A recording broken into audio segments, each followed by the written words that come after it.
Oui, alors merci à Monsieur Cellier pour la présentation détaillée de ce bilan de concertation. Ça fait 14 pages quand on le lit.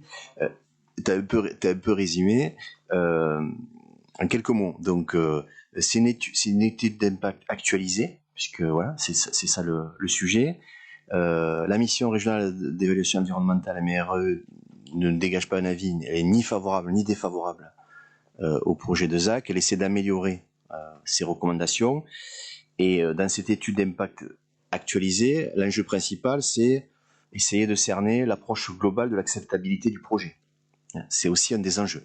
Donc, alors, c'est là où on touche aux limites de la concertation et des 15 jours, en gros, de consultation électronique, où on a finalement 34 réponses, 19 sur Grabel et 15 sur Montpellier, ce qui est assez cohérent, puisque on est un mois et demi, c'est encore pire que ce que je pensais.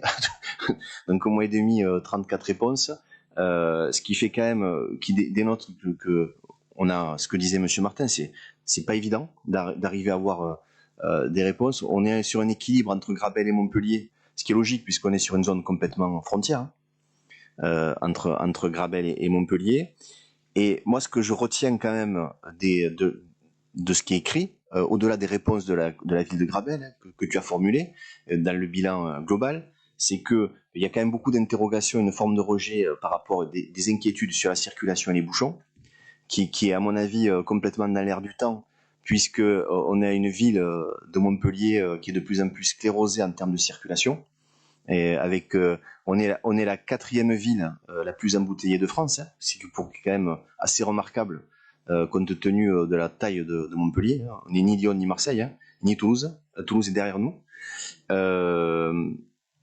Il est question aussi qui se pose en termes de biodiversité, de qualité de l'air, puisque dans ces bouchons, on sait très bien que ça a aussi des impacts, notamment en termes de pollution aux particules fines.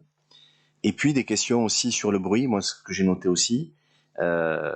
Et donc, quelque part, mais ça revient à l'acceptabilité du projet. Moi, personnellement, avec notre équipe, on était contre ce projet, hein, donc il n'est pas question de... Mais quand même, il est noté dans la délibération que on formule une forme d'acceptabilité du projet. Donc moi, personnellement, et l'équipe que je représente, nous étions contre parce qu'on considère, et je le dis à plusieurs reprises, que ça crée un déséquilibre qui vient accentuer quelque part... qui enclenche après d'autres types de dépenses, enfin, et d'autres types de mobilisation par rapport à la commune, que c'est trop gros et que ce n'est pas favorable au développement de la commune parce que ça vient rajouter, j'allais dire, à des éléments qui sont pas complètement digérés d'urbanisation. Voilà, ça c'est mon point de vue, voilà, qui est représenté par celui de notre équipe, et ça vient aussi bétonner, hein, parce que dans les 17 hectares qui sont visés par cette zone, il y aura 5 hectares qui seront concernés par le projet urbain, hein, des 850 logements.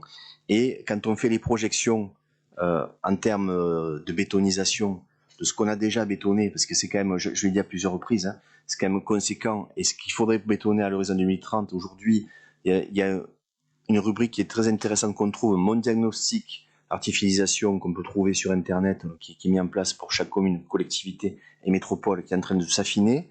On a un problème d'empreinte aussi environnementale, ça va impacter.